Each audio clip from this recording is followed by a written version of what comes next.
Hello, class. Today I will be informing you about Bell palsy. As I looked at my daughter and realized why her face was so crooked, why she was droopy on one side, I didn't understand what was going on. I kept trying to figure out what happened. Why is she crying like this? Why is her face like that? I know as having a newborn child that, their eyes are closed a little bit and whatnot. But it was like something wasn't right. I just couldn't understand what it was. As I was freaking out and wondering what was going on, the doctor proceeds to come in. He comes in and was like, "Hello, December." I was like, "Hey, doc." He was like, "December, your daughter has Bell palsy." I stopped and I looked at him. "What is Bell palsy? Where did it come from? How did she get it? Did I do this? Was there something wrong when I had her? Like, did y'all mess something up when taking her out of me?" I couldn't understand what was going on. The doctor was like, "Sometimes babies get Bell palsy." So what is Bell palsy and what can we do about it? Well, Bell palsy is basically being paralyzed on one side of your face or facial droopiness. First, I will talk about Bell's palsy. Second, I will explain the effects of Bell palsy.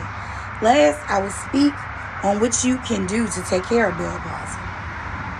Bell palsy is nerve damage done to one side of the face that has a droop or numbness or paralyzed.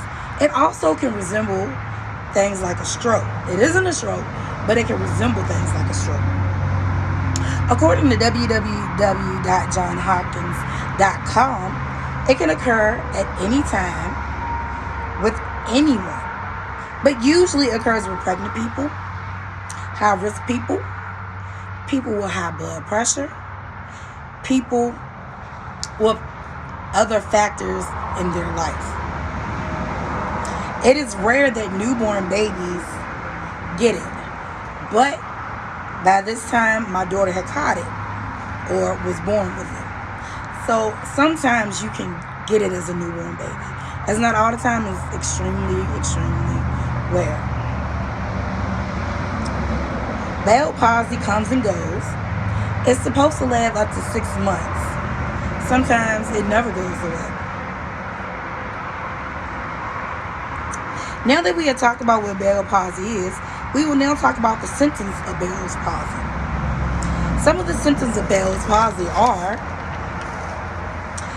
no feeling in your face, eyes closed, a face droop. It also can give you headaches. It can also give you migraines. It can also give you inflammation in the face or on that left or right side. It can also be numb.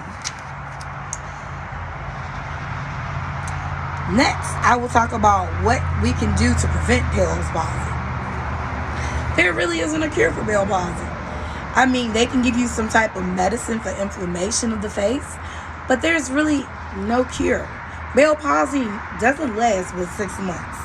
And if it does last longer, then they just give you medicine to ease it or the discomfort.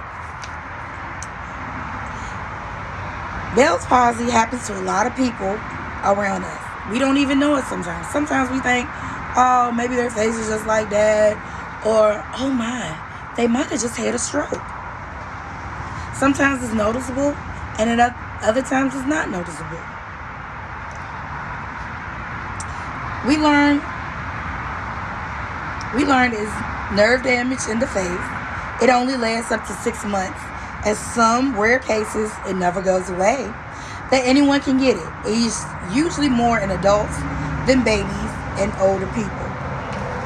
This actually is a picture of Bell palsy and what it looks like.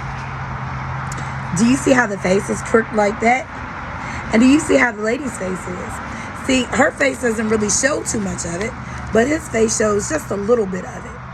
You see it sometimes in adults more than you would see it in old people. Older people, it's usually more adults than young people. And you usually will catch Maybe you might see it with little babies once in a blue moon. But my daughter also had a heart condition, which played on a factor of it. So thank you very much, and I hope you enjoyed my presentation.